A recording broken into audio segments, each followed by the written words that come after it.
You know what they say about space travel being glamorous? Yeah, they lied. Badly. My name is Jake Martinez, and I haul cargo for a living, which sounds way cooler than it actually is. Right now I'm stuck on Zirion 7, a planet that looks like someone took Earth's worst vacation spot and decided to make it worse by adding 3 suns and gravity that makes you feel like you're carrying a refrigerator on your back at all times. My ship, the Rusty Bucket, and yes, that's actually its name because I have zero creativity, decided to throw a mechanical tantrum right in the middle of what was supposed to be a simple supply run. The hyperdrive is making sounds that no machine should ever make, somewhere between a dying whale and a garbage disposal eating silverware. So here I am, waiting for parts that probably won't arrive for another week, courtesy of the Galactic Shipping Union, which moves at the speed of molasses in a black hole. The local aliens here are these purple blob creatures, who communicate by changing colors, and apparently my frustration translates to a very offensive shade of magenta because they keep giving me dirty looks. Well, I think they're dirty looks. It's hard to tell when someone doesn't have actual eyes. I was trudging back to my ship after another thrilling day of arguing with blob bureaucrats about shipping manifests when I heard this weird whimpering sound coming from behind a pile of storm debris. Zirion 7 gets these massive electrical storms that rearrange the landscape like an angry toddler with building blocks, and this morning's light show had left half the spaceport looking like a junkyard. The whimpering was coming from under a twisted piece of metal that used to be someone's cargo container. And there, trapped and looking absolutely pathetic, was this small furry creature that looked like someone had crossed a lion cub with a disco ball. I'm not even joking. This thing had a tiny mane that literally sparkled, paws the size of dinner plates, and eyes that were way too big for its head. It was making these pitiful mewing sounds that tugged at whatever heartstrings I had left after years of dealing with intergalactic shipping regulations. Now, I want to be clear here, I am not a pet person. The last time I tried to take care of something living, it was a cactus, and somehow I managed to kill that too. But this little guy was stuck, and ignoring it would make me feel like the kind of person who kicks puppies for fun. So against my better judgment, and trust me, my better judgment was screaming at me to walk away, I started moving debris. The metal was heavier than it looked, probably because of Zirion 7's stupid gravity, but after about 10 minutes of creative swearing and questioning my life choices, I managed to free the little furball. The creature immediately jumped up, shook itself off like a wet dog, and then did something that made my blood run cold. It looked at me with those huge eyes and started purring. Not like a cat purr, mind you. This sounded like a broken engine trying to turn over on a cold morning. Great. Just great. I save one small alien, and now it thinks we're best friends forever. I tried everything to get rid of my new sparkly shadow. I walked in circles. I hid behind cargo containers. I even tried bribing it with some of my emergency rations, which it sniffed once, and rejected with the kind of disdain usually reserved for tax auditors. But no matter what I did, this creature followed me around like I was the most interesting thing in 3-star systems. Eventually I gave up and named it Glitter, because honestly what else do you call something that looks like it fell out of a craft store explosion? Glitter seemed to approve of the name, doing this little head tilt thing that was annoyingly cute. And that's when I started noticing things were getting weird. Well, weirder than usual. First, the purple blob aliens stopped giving me those dirty looks. Instead they started bowing. I think it was bowing. When you're a sentient blob, physical gestures get pretty abstract. Then the food vendors started offering me free meals. Free meals. On a space station where a cup of synthetic coffee costs more than my monthly insurance premiums. The blob running the parts depot, who had been giving me the runaround for 3 days straight, suddenly found my hyperdrive components in the back room. Components that apparently had been there the whole time, just waiting for someone to look. Funny how that works. But the real kicker came that evening when I was trying to get some sleep in my ship. I woke up to find Glitter sitting next to my bunk, and I swear on my grandmother's grave, this little furball was wearing what looked like a tiny crown. Not a collar, not some random debris that got stuck to its fur. An actual honest-to-goodness crown, complete with little jewels that matched its sparkly mane. Where did it come from? Great question. I had no idea. It wasn't there when I went to sleep, and unless Glitter had learned how to operate alien jewelry stores in the middle of the night, someone had put it there. Someone who apparently thought my new pet deserved royal treatment. I sat up and stared at this creature, who was now grooming itself with the casual confidence of someone who owned the place. Okay, Glitter, I said, because talking to animals was apparently where my life was headed. What exactly are you? Glitter stopped grooming and looked at me with those oversized eyes. Then it did something that made my heart stop. It tilted its head and made a sound that was definitely not purring. It was more like chirping, but in a pattern, a very specific pattern that sounded almost like language. Oh, fantastic. Not only had I adopted some kind of alien royalty, but it was apparently trying to communicate with me. And judging by the way every purple blob on this station was suddenly treating me like visiting dignitary, I had a sinking feeling that Glitter wasn't just any random lost pet. I was starting to suspect that my boring cargo hauling career was about to get a lot more complicated. And knowing my luck, that was probably the understatement of the century. I woke up the next morning to what sounded like thunder, except thunder doesn't usually make the ground shake for 5 straight minutes. I stumbled out of my bunk, still wearing yesterday's clothes because apparently I'm a classy guy, and looked out the viewport to see something that made me question whether I was still dreaming. A ship had landed in the main docking bay, and when I say ship, I mean this thing was the size of a small city. It was sleek, silver, and covered in markings that looked like someone had let a very artistic toddler loose with glow-in-the-dark paint. But the really concerning part was that every single purple blob alien on the station was currently prostrating themselves on the ground like the Galactic Emperor had just shown up for afternoon tea. Glitter, meanwhile, was practically vibrating with excitement, making happy chirping sounds and running in circles around my cabin, which was adorable right up until the moment I realized what it probably meant. Oh no, I said to myself, because talking to myself had become a regular habit since adopting my sparkly companion. Oh no no no no. That's when the cargo bay doors of the massive ship opened, and out walked 12 of the most magnificent and terrifying creatures I had ever seen in my life. They looked like Glitter, if Glitter had been hitting the gym for about 10 years straight and eating nothing but protein shakes and pure intimidation. Each one was easily the size of a small car, with manes that didn't just sparkle, they actually glowed. And they moved with the kind of fluid grace that suggested they could probably tear apart my ship with their bare paws if they felt like it. They arranged themselves in a perfect circle in the middle of the docking bay, and then, in perfect unison, they all turned to look directly at my ship. At me. I could feel their gaze through the viewport, and let me tell you, being stared at by 12 giant alien lions is not an experience I would recommend to anyone with a functioning survival instinct. The largest one, who had a mane that looked like it was made of actual starlight, stepped forward and opened its mouth. What came out was a voice that sounded like someone had mixed gravel, honey, and the roar of a jet engine. Human Jake Martinez, it said. And yes, it knew my name, because of course it did. We have come for our young prince. Prince. Of course Glitter was a prince, because my life wasn't complicated enough already. You will present yourself for the ceremonial greeting, the creature continued, as is proper between pack family. Pack family. Those were the words that made my knees go weak. Not because I was honored or anything noble like that, but because I suddenly realized I was probably about to become lunch for 12 alien lions who thought I had kidnapped their royalty. I looked down at Glitter, who was now sitting regally by my feet, tiny crown glinting in the artificial light. You could have mentioned this earlier, I whispered. Glitter chirped once, in what I could swear was an apologetic tone, and then trotted toward the airlock like it owned the place. Which, given the circumstances, it probably did. So there I was, faced with a choice that no amount of cargo hauling experience had prepared me for. I could hide in my ship like a coward and hope they eventually got bored and left, or I could walk out there and face 12 creatures that could probably bench press my entire ship. I chose option 3.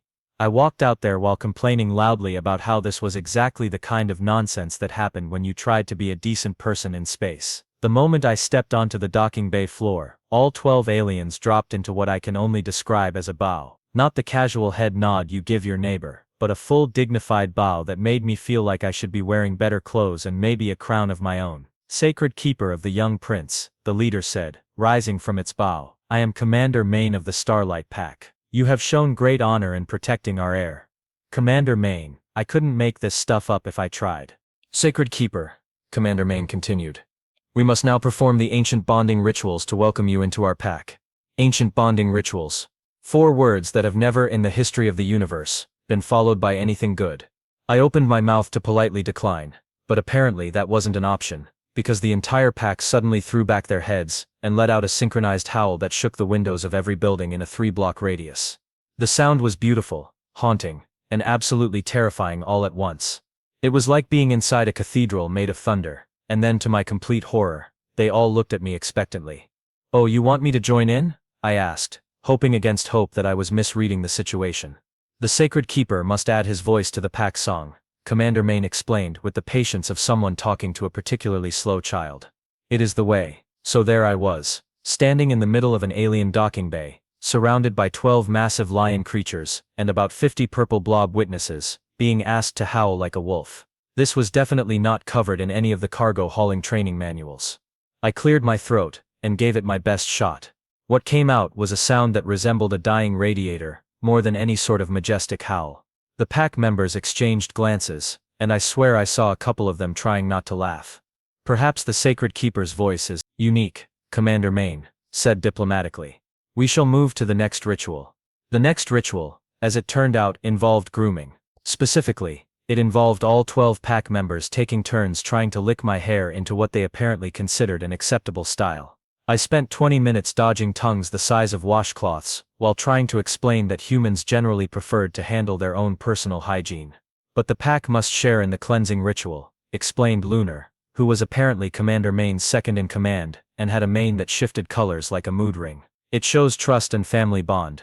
Right, but see, humans have this thing about personal space, I said, ducking away from another enthusiastic grooming attempt. It's not that I don't appreciate the gesture, it's just that where I come from, strangers generally don't lick each other's faces. This caused a great deal of concerned chittering among the pack. Apparently, the concept of personal space was as foreign to them as synchronized howling was to me. Then came the food sharing ceremony, which involved the pack presenting me with what I can only describe as regurgitated space food. It looked like someone had taken perfectly good nutrients, and decided to process them through a digestive system first, just for fun. The pack shares the hunt, Commander Main announced proudly, pushing a bowl of the stuff toward me. Sacred Keeper must partake to show acceptance of family bond. I stared at the bowl of what might have been food in a previous life, and tried to think of a polite way to decline. This is incredibly generous, I said carefully, but humans have very specific dietary requirements. This might make me very sick. The pack erupted in concerned chatter. Apparently, poisoning the Sacred Keeper was not part of the traditional ceremony. Perhaps, suggested a pack member named Corona, who had a mane like flowing fire, we could braid celebration flowers into the Sacred Keeper's fur instead. I don't actually have fur, I pointed out, running a hand through my decidedly non-furry hair. The head fur will suffice, Corona said cheerfully, producing what looked like glowing dandelions from somewhere in her mane.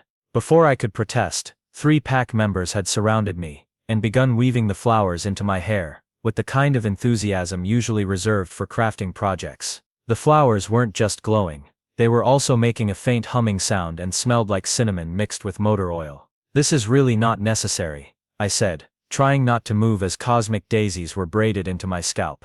The Sacred Keeper must be properly adorned for the journey home, Commander Main explained. The pack elders will wish to see that you have been welcomed with full honors. Journey home. Those words hit me like a cargo container to the face. Wait, what journey home? I asked, a terrible suspicion forming in my mind. Why the journey to our homeworld, of course, Commander Main said, as if this were the most obvious thing in the universe. Now that you are family, you must meet the pack leaders and take your place among us. It is tradition. And that's when I realized that saving one small alien prince hadn't just gotten me adopted by 12 giant space lions. It had gotten me conscripted into an intergalactic family reunion that I was pretty sure I couldn't just politely excuse myself from. The flowers in my hair hummed a little louder, as if they were laughing at my predicament. I was still trying to process the whole intergalactic family reunion situation when Commander Main decided to drop another conversational bomb that made my previous problems seem like a relaxing vacation. Of course, he said casually, as if discussing the weather, we should mention that the pack elders are eager to meet the Sacred Keeper who will help oversee our family business operations. Family business. In my experience, when someone refers to their work as family business in that particular tone of voice, they're usually not talking about running a bakery or managing a nice little accounting firm. What exactly does your family business involve? I asked, though I was pretty sure I didn't want to know the answer. Commander Main's expression shifted into something that might have been pride mixed with just a hint of menace. We provide protection services throughout the Andromeda sector, ensure that trade routes remain peaceful, help resolve disputes between various merchant organizations. Protection services. Trade route management. Dispute resolution. He might as well have handed me a business card that said Galactic Protection Racket in fancy lettering. You're space gangsters, I said, because sometimes the direct approach is the only way to deal with a situation that has completely spiraled out of control. We prefer conflict resolution specialists, said Lunar with what I swear was a straight face. Much more professional sounding. Glitter, meanwhile, was sitting at my feet looking incredibly pleased with himself, tiny crown glinting in the light. Apparently, I hadn't just saved a lost alien prince, I had saved the heir to what was essentially the cosmic equivalent of the mafia.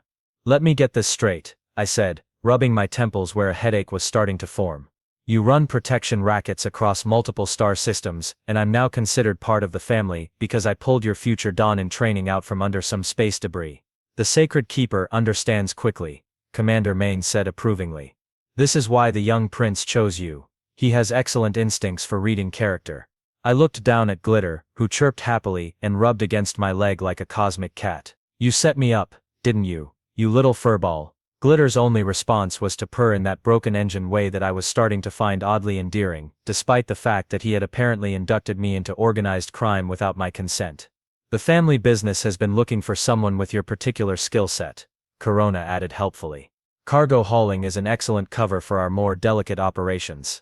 And humans have such a reputation for being unpredictable. It keeps our competitors guessing. So that explained why my boring, barely profitable cargo business had been so easy to set up and maintain. I hadn't been flying under the radar because I was small-time and uninteresting. I had been flying under the radar because I was unknowingly operating under the protection of the most powerful crime family in 3-star systems. How long have you been watching me? I asked, though I wasn't sure I wanted to know. Only since you started hauling cargo through our territory about 2 years ago, Commander Main said matter-of-factly. Your shipping routes have been surprisingly efficient for someone with no apparent connections. We were curious. 2 years. For 2 years I had been living my life thinking I was just another independent cargo hauler scraping by in the vast emptiness of space, when in reality I had been under surveillance by alien crime lords who apparently thought I had potential. So what happens now? I asked, because at this point, I figured I might as well get all the bad news at once. Commander Main exchanged glances with the other pack members, and I could see them having some kind of silent conversation that involved a lot of meaningful looks and subtle tail movements. Now, Commander Main said finally, you have a choice, Sacred Keeper. You can continue your current cargo hauling operations with our official backing and support, becoming a valuable asset to the family business. He paused dramatically, which is really not what you want to hear when someone is giving you life-altering ultimatum options. Or, I prompted. Or, you can remain here on Zirion 7 as the young prince's permanent guardian and companion. He has grown quite attached to you, and someone must ensure his proper education and development. I looked down at Glitter, who was now sitting up straight and watching me with those enormous eyes. Somehow, despite everything that had happened, the idea of walking away from this ridiculous, dangerous, completely insane situation and never seeing him again made my chest feel uncomfortably tight. So my options are become a space criminal, or become a cosmic babysitter. Those are somewhat reductive descriptions, Commander Main said diplomatically, but essentially accurate. I stood there for a long moment, cosmic flowers humming in my hair, surrounded by 12 alien lions who had just offered me a career change that would either make me rich or get me killed. Possibly both. The smart thing to do would have been to politely decline and go back to my boring safe cargo hauling career. The smart thing would be to thank them for the honor, wish them well, and pretend this whole insane situation had never happened. But then I looked down at Glitter, who was still sitting there with his tiny crown and oversized paws, watching me with complete trust. And I thought about the past 2 years of flying the same routes, delivering the same boring cargo, having the same conversations with the same purple blob bureaucrats who treated me like furniture. Okay, I said, surprising myself. I'm in, but I have conditions. Commander Main's ears perked up with interest. Name them, Sacred Keeper. First, I keep my ship. The rusty bucket may not look like much, but she's mine, and I'm not trading her in for some fancy corporate vessel. Agreed. Second, I get to keep complaining about everything. It's part of my charm, and I'm not changing my personality just because I'm joining the cosmic mob. Your unique perspective is part of why we value you, Commander Main said with what might have been amusement. Third, I get real coffee. Not synthetic, not alien substitute, not whatever passes for caffeine in your part of the galaxy. Real, honest-to-goodness Earth coffee, shipped in weekly. This can be arranged. And finally, I said, reaching down to scratch Glitter behind the ears, this little guy stays with me. I don't care if he's supposed to be getting royal tutoring, or whatever. We're a package deal now. Glitter purred so loudly that it echoed off the docking bay walls, and several pack members made approving chittering sounds. The young prince has clearly chosen his preferred guardian, Commander Main said formally. The pack elders will be pleased to know he is in capable hands. And that's how Jake Martinez, failed cargo hauler and professional complainer, became the galaxy's most reluctant crime family advisor. 3 months later, I'm sitting in the command center of a ship that's bigger than most space stations, drinking real coffee while Glitter naps in a bed made of actual silk, and I have to admit that life has gotten significantly more interesting. Sure, I went from fixing broken hyperdrive components to helping break the kneecaps of competitors who don't pay their protection fees. And yes, I'm now technically wanted by at least 4 different galactic law enforcement agencies. But the coffee is excellent. Glitter has grown into his paws and learned to fetch my tools during repairs, and the pack has discovered that my talent for creative complaining translates surprisingly well into intimidating negotiation tactics. Plus, I finally have a family that appreciates my sarcasm, even if they are a bunch of space lions who solve their problems by growling menacingly until people agree to pay up. Some days I still can't believe that saving one small sparkly alien from under a pile of debris led to me becoming the galaxy's most unlikely crime family member. But then Glitter brings me my morning coffee. He's learned to carry the cup in his mouth without spilling, and I remember that sometimes the best adventures start with the stupidest decisions. And if anyone asks how I ended up here, I just tell them it's a long story involving good intentions, bad luck, and the universal truth that no good deed goes unpunished. Especially when that good deed involves alien royalty with connections.